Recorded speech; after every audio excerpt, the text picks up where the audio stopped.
സംഭവിച്ച് ഇങ്ങനെ ഡെയിലി ഇങ്ങനെ ആദ്യത്തെ കുറച്ച് നാൾ ഇങ്ങനെ കുറച്ച് പിന്നെ ഇങ്ങനെ വരുമ്പോൾ എന്താ സംഭവിക്കാന്ന് വെച്ച് കഴിഞ്ഞാൽ നമ്മുടെ കുടലുണ്ടല്ലോ, നമ്മുടെ സ്റ്റൊമക്കിനകത്ത് ഇൻറ്റസ്റ്റൈൻസ് എല്ലാം ശരിക്കും ചുരുങ്ങും. ഓക്കെ, അപ്പം അങ്ങനെ ചുരുങ്ങി വരുന്നതനുസരിച്ച് നമ്മുടെ വിശപ്പും നമുക്ക് കുറയും.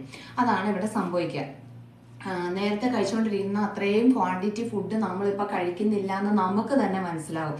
നമ്മുടെ കുടല് ചുരുങ്ങുകയാണ് അവിടെ സംഭവിക്കുന്നത്. അതുകൊണ്ടാണ് അങ്ങനെ സംഭവിക്കുന്നത്. ഓക്കെ, ഇനി നമുക്ക് ചെയ്യാൻ ഡയറ്റ് ചെയ്യുമ്പോൾ അത് എക്സസൈസുമായിട്ട് കണക്ട് ആവുന്നത് എങ്ങനെയാണെന്ന് നോക്കുവാണെങ്കിൽ, നമ്മൾ കുറേ കാലം നമ്മൾ കഴിച്ച ഫുഡ് ഉണ്ടല്ലോ, ഇത്രയും നാളും നമ്മൾ കഴിച്ചുകൊണ്ടിരുന്ന ഫുഡ്, അതിൻ്റെ അകത്തെ എക്സ്ട്രാ കാര്യങ്ങളൊക്കെ നമ്മുടെ അന്നത്തെ ആക്ടിവിറ്റീസിന് ഒഴിച്ചിട്ടുള്ള ബാക്കിയെല്ലാം ശരീരം അകത്ത് തന്നെ സ്റ്റോർ ചെയ്ത് വെക്കും.